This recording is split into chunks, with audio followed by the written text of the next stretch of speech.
Tech is something that changes every day. Hello, everybody. My name is Avneet Singh. I'm your host for the show The Tech View, which is an initiative to share views on all the topics around tech.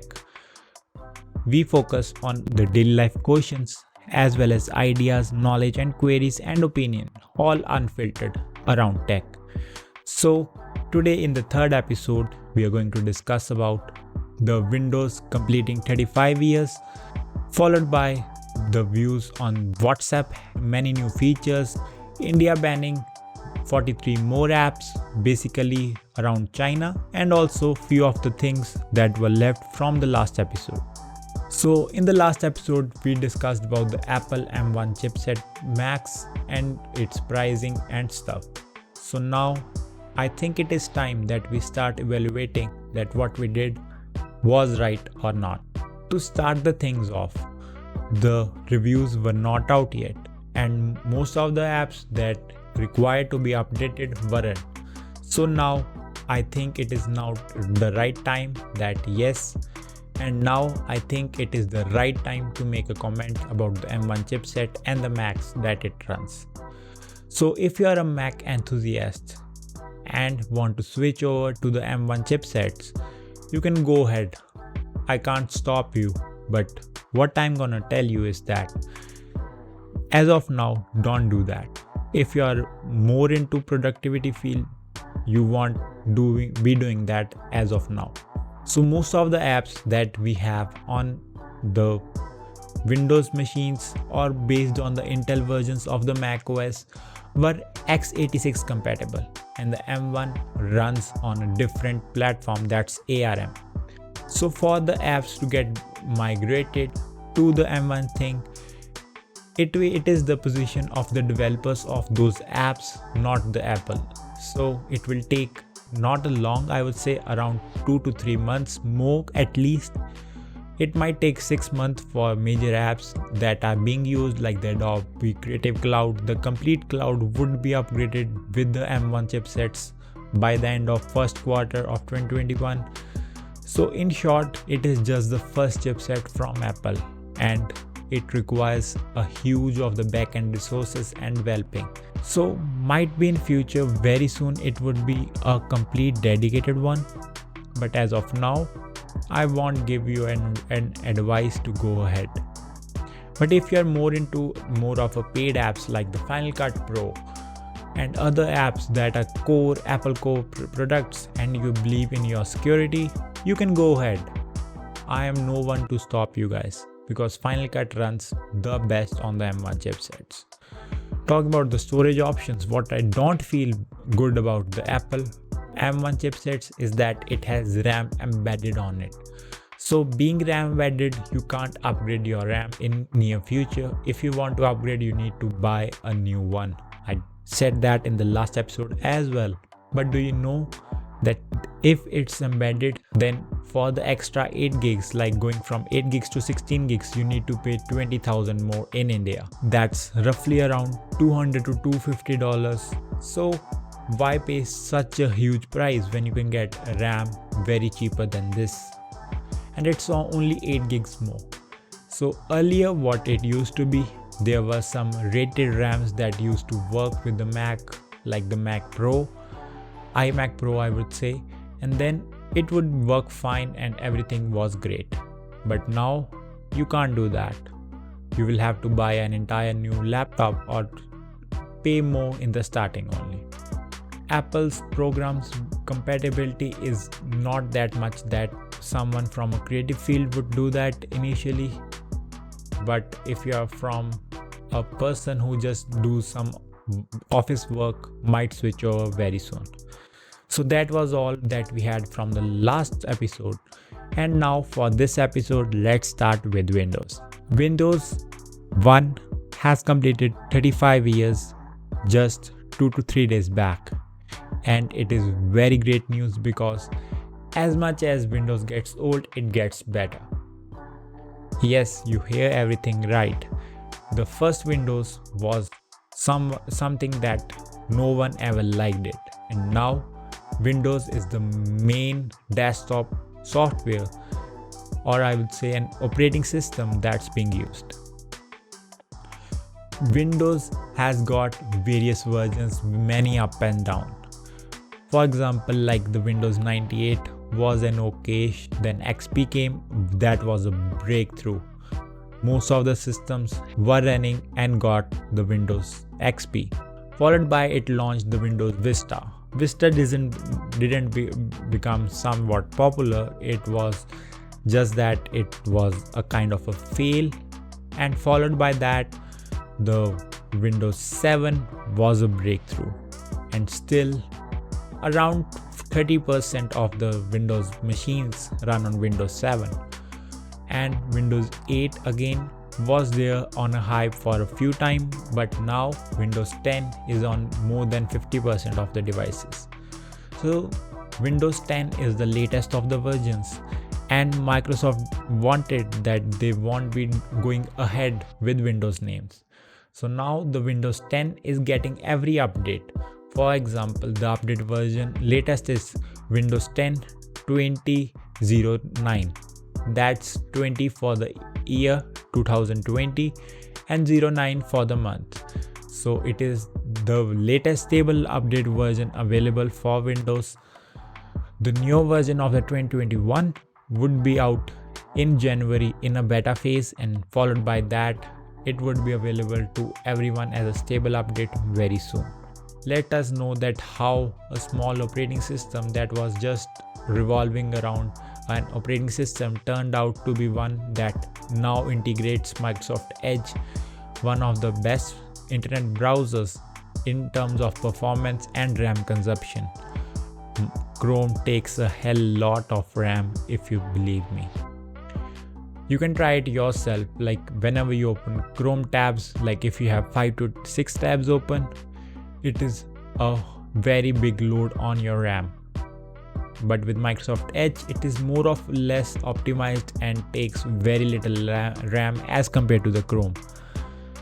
It is still more, but it is being reduced with every Windows update.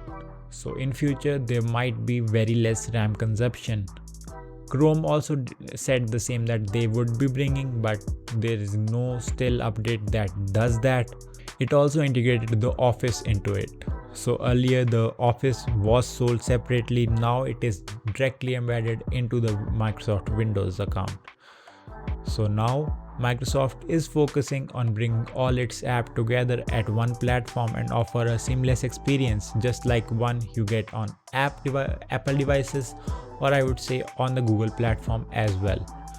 The Google integration with the Google Drives, Google Sheets, Google Docs, and Google Forms, Google News, Google Podcast, everywhere.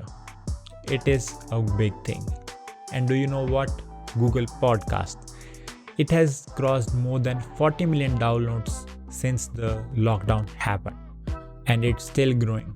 And you might be listening to this podcast right on Google Podcast as well, or you can follow it on Spotify as well as rate us on Apple Podcast and iTunes. The podcast is also available on all major streaming websites that's available via the podcast website, as well as all the links in the description. So do check them out on all the platforms, or your favorite platform. You must watch and subscribe to the podcast, because we just go unfiltered and share all our views. So now let's just jump into WhatsApp features. So WhatsApp brought in many features recently. WhatsApp introduced meetings, or I would say meeting rooms. That's an integration with Facebook Messenger. Like whenever you go there, it opens you to Messenger and then lets you make rooms where you can do video chats, and it's more kind of a business thing. The WhatsApp is now getting slowly and steadily much better. Now there are more options with the storage and media.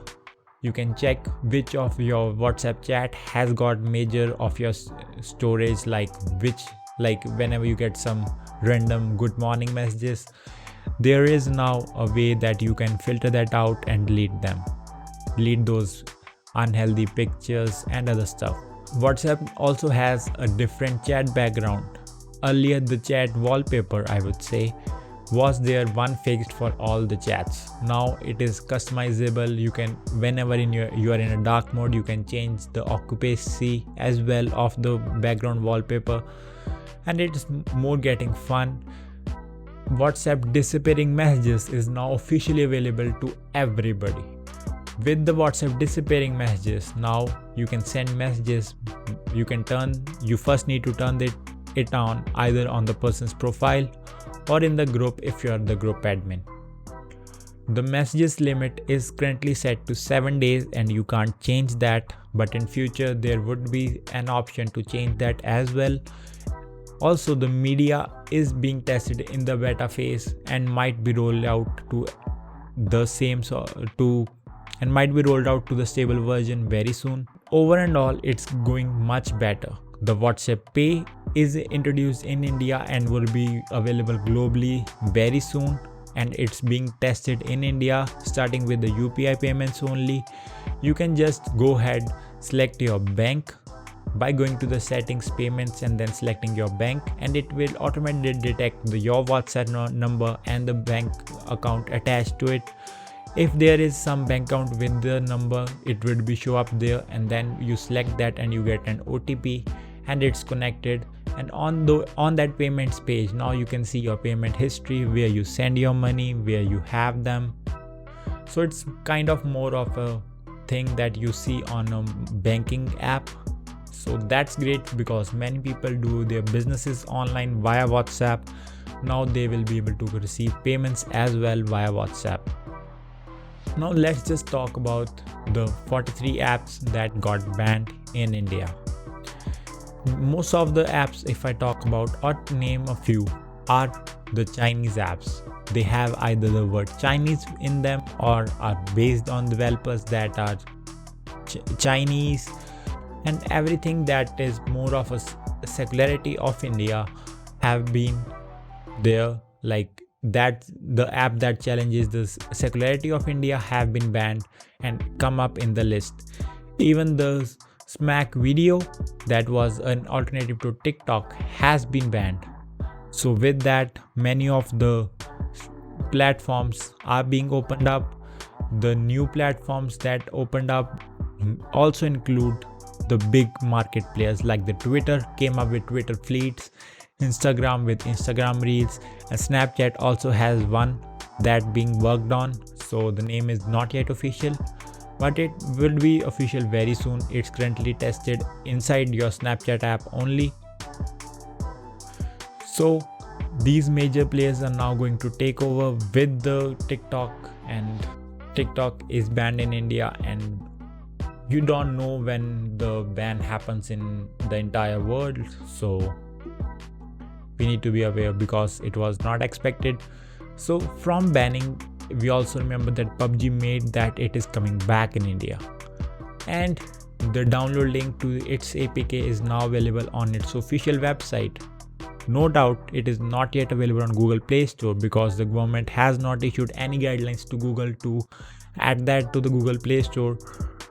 I don't know it would be added or not because there's no official announcement from the government side, but PUBG is back, and everyone, those who love the game, are gonna play it, and it's gonna be an amazing because it's now PUBG Mobile India rather than PUBG Mobile. The new features we have been discussed in the last episode. You can check the second episode and let me know how you feel about this episode as well. So I'm open to all the feedbacks. You can tweet us at Tech Milestone. We are always happy to help you guys. So if you have any views, queries, or doubts, you can hit me up. Just tag me on any of the social media platforms. You can check out all the platforms on the official websites or on the YouTube pages. We have everything linked up. You can join Discord, where we chat a lot about this talk show and discuss everything on daily basis rather than doing it weekly. So this is your weekly episode of the Tech View, where we share our views all unfiltered, nothing scripted. So see you guys in the next one. Till then, goodbye.